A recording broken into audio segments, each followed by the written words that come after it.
आप सभी साथियों का मेरे YouTube चैनल बनो शाइनिंग स्टार में मोस्ट वेलकम, बहुत बहुत स्वागत है।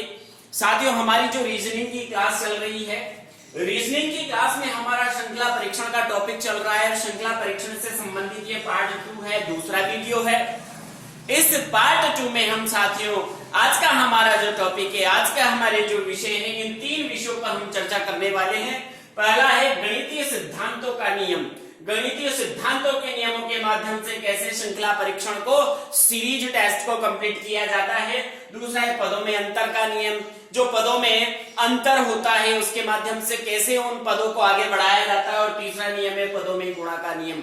आज हम इन तीनों विषयों पर चर्चा करने वाले हैं। तो जिन भी साथियों ने अभी तक मेरे YouTube चैनल बनो शाइनिंग स्टार को सब्सक्राइब नहीं किया है वो तुरंत करें। चलिए साथियों, चलते हैं आज के हमारे टॉपिक श्रृंखला परीक्षण पर।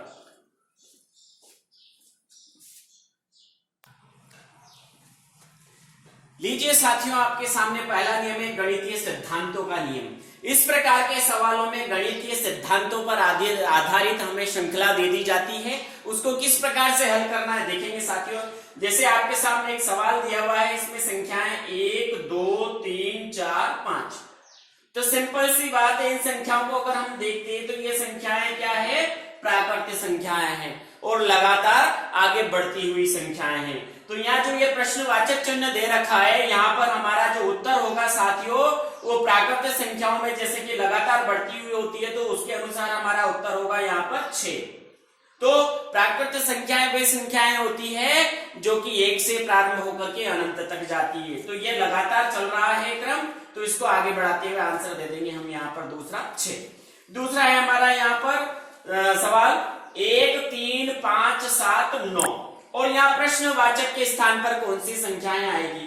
तो अगर गौर करते हैं साथियों तो ये सभी विषम संख्याएं हैं, 1 3 5 7 9। और विषम संख्याएं ऐसी संख्याएं होती है जिनमें कि 2 का भाग पूरी बार नहीं जाता है। तो देखेंगे यहाँ पर आगे आने वाली विषम संख्या क्या होगी। तो आप देखेंगे 1 के बाद 3 है, 3 के बाद 5 है, 5 के बाद 7 है। तो प्रत्येक संख्या में 2 का अंतर है। तो यहाँ 9 के बाद क्या आएगी, 11 आएगी। तो आपका उत्तर होगा साथियों नंबर 3 11। ये क्या है, विषम संख्याएं हैं। विषम संख्याओं को ये प्रदर्शित करता है ये समूह। तीसरा सवाल देखेंगे 5 7 11 13। अब यहाँ प्रश्नवाचक के स्थान पर क्या आएगा। तो देखेंगे साथियों, जैसे कि ये जो संख्याएं हमें यहाँ पर प्रस्तुत की गई है, ये सभी अभाज्य संख्याएं हैं और अभाज्य संख्याओं में स्वयं उन्हीं संख्याओं का भाग जाता है और दूसरी संख्याओं का भाग नहीं जाता है।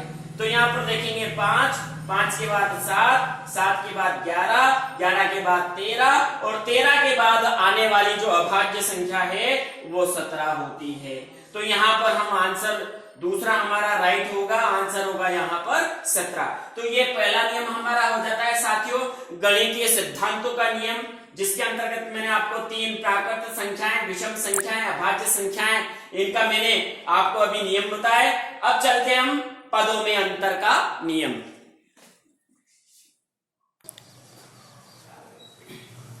चलिए साथियों, आज हम चर्चा करते हैं पदों में अंतर का नियम।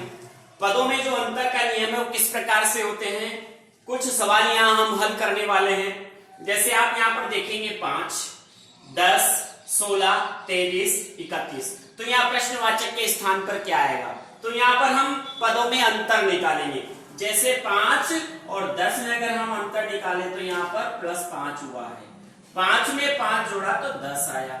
अब देखेंगे 10 में यहाँ पर 10 आने पर 10 में 6 प्लस किया तो कितना आया, 16 आया। 16 में 7 प्लस किया तो कितना आया, 23 आया। 23 में 8 प्लस किया तो कितना आया, 31 आया। तो 31 में साथियों 9 प्लस करेंगे तो 31 में 9 प्लस करेंगे तो 40 आएगा। तो यहाँ प्रश्नवाचक के स्थान पर साथियों हमारा आंसर होगा 40 होगा। विकल्प 2 हमारा सही उत्तर होगा।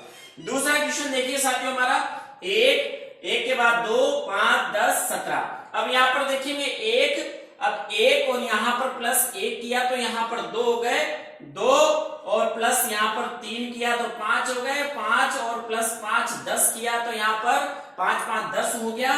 10 और प्लस 7 यहाँ पर किया तो 17 हो गया। तो जैसे कि आप देखेंगे साथियों, यहाँ पर हमारी जो आ रही है विषम संख्याएं आ रही है 1 3 5 7। तो यहाँ पर अगला जो क्रम आएगा, अगला जो अंतर आएगा वो आएगा 9।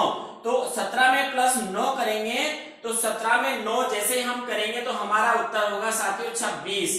तो यहाँ पर क्वेश्चन मार्क के स्थान पर हमारा आंसर आएगा साथियों 26। तो हमारा सही विकल्प होगा नंबर 3। अगला क्वेश्चन देखते हैं हम तीसरा। 5 6 10 19 35 क्वेश्चन मार्क के स्थान पर क्या आएगा? तो देखेंगे साथियों, जैसे यहां पर ये जो 5 दिया हुआ है, 5 इसमें 1 का वर्ग कर दिया। तो जैसे ही 5 में 1 का वर्ग कर दिया तो 1 का वर्ग 1 होता है, तो 5 प्लस 1 बराबर 6 हो गया। अब यहां पर देखेंगे, यहां प्लस 2 का वर्ग कर दिया। तो जैसे 2 का वर्ग होता है 4 और 6 4 10 यहां पर हो गया। अगला देखेंगे यहां पर 3 का वर्ग होगा। तो 3 का वर्ग यानी कि 10 और 3 का वर्ग होगा 9। तो 10 9 19 यहां पर हो गया। तो यहां पर 4 का वर्ग है साथियों, देखेंगे आप 4 का वर्ग देखेंगे साथियों यहां पर। तो 4 का वर्ग होगा, स्क्वायर होगा 4 चौक 16। तो 19 और 16 आपके 35 हो गए। तो यहां पर होगा साथियों आपका 5 का वर्ग। तो 5 का वर्ग होता है 25। तो 35 में 25 जोड़ेंगे तो यहां आएगा साथियों आपका उत्तर 60 आएगा साथियों। 35 में 25 जोड़ेंगे तो यहां पर उत्तर होगा आपका 60। तो इस प्रकार से आंसर होगा आपका A। तो इस प्रकार से पदों में अंतर का नियम इस प्रकार से निकालते हैं साथियों। चलते हैं पदों में गुणा का नियम। आज का जो हमारा तीसरा विषय है पदों में गुणा का नियम। पदों में गुणा का नियम किस प्रकार से इस्तेमाल किया जाता है, देखिए साथियों, यहाँ पर हमारा सवाल दिया गया है 1 2 6 24 और प्रश्नवाचक चिन्ह। यहाँ पर हमारा ये जो क्वेश्चन मार्क है यहाँ पर क्या आएगा? तो यहाँ पर हम पदों में गुणा का नियम निकालते हैं। जैसे देखेंगे हम एक को हमने 2 से गुणा किया साथियों। जैसे कि देखेंगे आप हम गुणित 2, 1 को 2 से गुणा किया तो 2 आया, यहां पर ये लगा हुआ है। फिर 2 को 3 से गुणा किया साथियों यहाँ पर, तो यहाँ पर 6 आया। फिर 6 को 4 से गुणा किया तो 24 आया। 24 को साथियों 5 से हम गुणा करेंगे। तो जैसे हम 24 को 5 से गुणा करेंगे तो यहाँ पर हमारा आंसर होगा 120। तो इस प्रकार से साथियों 1 को 2 से गुणा किया 2 आया, 2 को 3 से गुणा किया 6 आया, 6 को 4 से गुणा किया 24 आया, 24 को 5 से गुणा करेंगे तो आंसर होगा हमारा विकल्प होगा विकल्प नंबर 2। यहाँ पर आंसर आएगा 120। तो इस प्रकार से इसमें गुणा का नियम लगा हुआ है। अगला नियम देखेंगे यहाँ पर 5। अगला दूसरा जो हमारा सवाल है 5 5 15, यहाँ पर क्वेश्चन मार्क और 525 और यहाँ पर क्वेश्चन मार्क। 2 सवालों में हमें क्वेश्चन मार्क दिया हुआ है। जैसे आप देखेंगे 5 को हमने 1 से गुणा किया, तो 5 को जैसे हमने 1 से गुणा किया तो 5 को 1 से गुणा करेंगे 5 से कम 5। फिर 5 को हम 3 से गुणा करेंगे तो 5 दिया 15। फिर यहाँ पर आप देखेंगे, आपको पता लग रहा होगा यहाँ पर विषम संख्याएं आ रही है। तो जैसे कि 1 3 यहाँ आना चाहिए 5। तो 15 को 5 से गुणा करेंगे तो यहाँ पर आएगा 75। फिर देखेंगे यहाँ पर 75 को जैसे ही इस स्थान पर जैसे मान लिया अपना 75 आ जाता है, हमने यहाँ पर 75 लिख दिया। 75 को अब क्रम बढ़ता जा रहा है 1 3 5, तो यहाँ पर 7 आएगा। तो 7 को 75 को 7 से गुणा किया तो यहाँ पर 525 आएगा। और 525 को अगर हम 9 से गुणा करते हैं तो साथियों 4725 आएगा। 4725, इसका मतलब हमारा उत्तर विकल्प नंबर 3 होगा। चलते अगले क्वेश्चन पर। अगले क्वेश्चन में जैसे ये 3 है 6 है 9 है 17 है 33 है, यहाँ प्रश्नवाचक के स्थान पर क्या आएगा?